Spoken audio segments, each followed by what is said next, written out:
Orkaner, tornadoer, skypumper, cykloner. Det er blot en lille del af naturens frygtelige kræfter. Og 2005 var rekordåret for flest orkaner. Tusindvis døde, og endnu flere mistede hus og sjæl. Er vi mennesker selv skyld i disse katastrofer, og hvad kan vi gøre for at undgå dem? Disse spørgsmål vil vi prøve at besvare i denne dokumentar.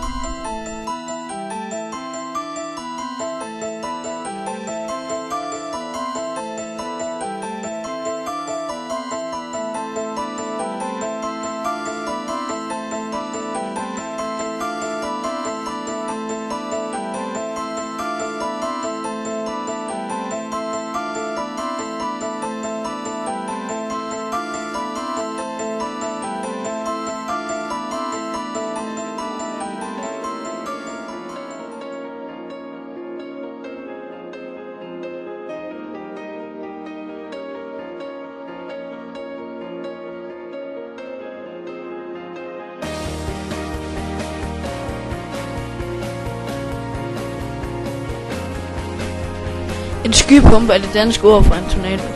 Skypumper og tornado fungerer på samme måde, men skypumpernes kraft er langt sværere end en tornados. Hvordan skabes de? Tornadoer skabes i torden eller regnvejr. Over skyerne drejer vinden ofte hurtigt rundt, hvilket kan skabe en rotation.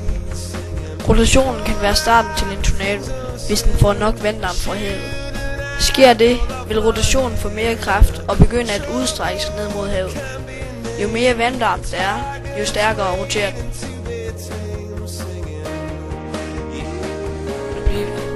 Det er umuligt at måle vindhastigheden ind i en tornado, fordi tornadoen ødelægger alt måleudstyr. Men hastigheden er normalt på 500 km/t, og den bevæger sig med ca. 200 km/t. Sådan en tornado ødelægger alt på sin vej. Biler, bygninger og selv træer bliver fuldstændig ødelagt. Har vi tornadoer i Danmark? Svaret er nej. Danmarks klima er simpelthen ikke varmt nok til tornadoer. Enkelte gange oplever vi skypumper, som er en mildere form af tornadoer. De har en vindhastighed på 30-60 km/t. Billedet her fra Vesterhavet, og denne skypumpe kunne ses den 15. september 2001.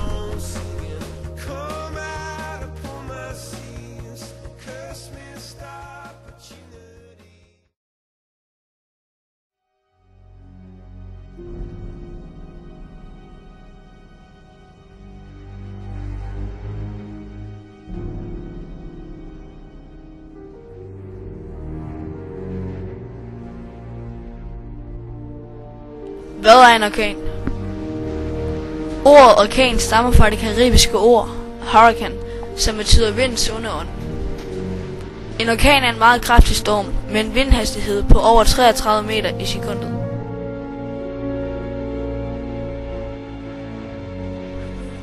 Hvordan dannes de?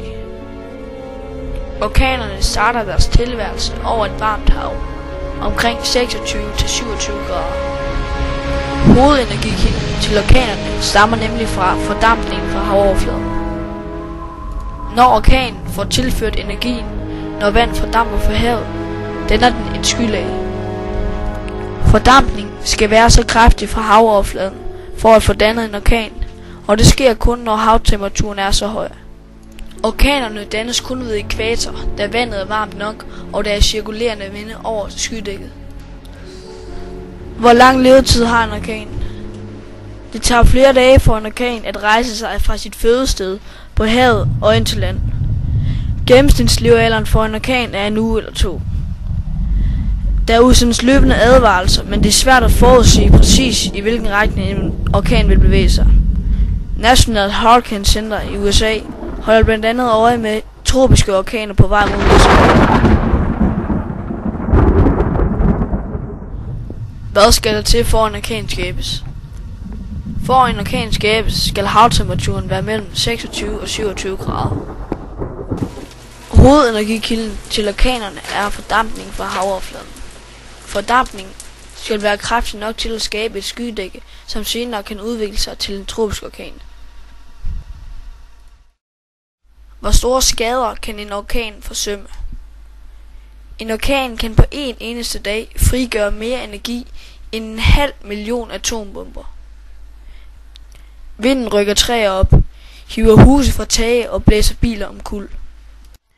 Alle, der befinder sig udendørs under orkanens rasen, risikerer at blive slået ihjel af ting, som orkanen slynger med sig. Orkanens styrke danner kæmpemæssige bølger på havet. Sådanne kæmpe flodbølger kaldes for orkanens flodbølger. Når disse bølger når frem til land, sker der alvorlige oversvømmelser.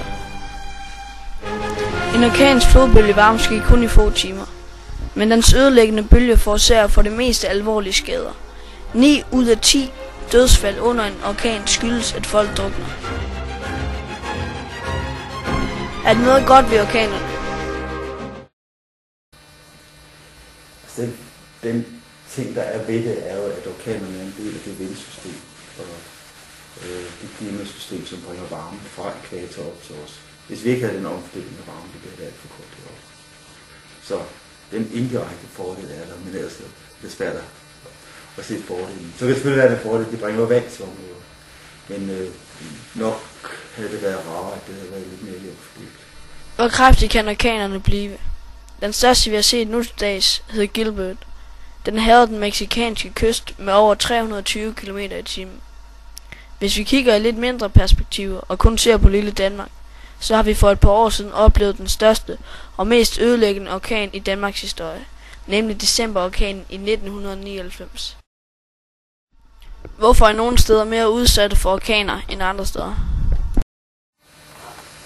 Der er nogle steder, der er mere udsatte end andre, simpelthen fordi der er et bælte omkring, lige på hver side af ækvator, hvor de kan dannes de her orkaner. Og så vil de så blæse med de vinde, der ligger så lige der. Så her, i det område her, dannes orkanerne. Til at starte med, at vi ikke orkanen vælges bare i en tropisk storm. Men på vejen af her vil de så på udviklingskraft, og for eksempel så kommer ind her og rammer New Orleans, som vi gjorde her sidst. Eller i Mellemamerika, hvor det typisk havner.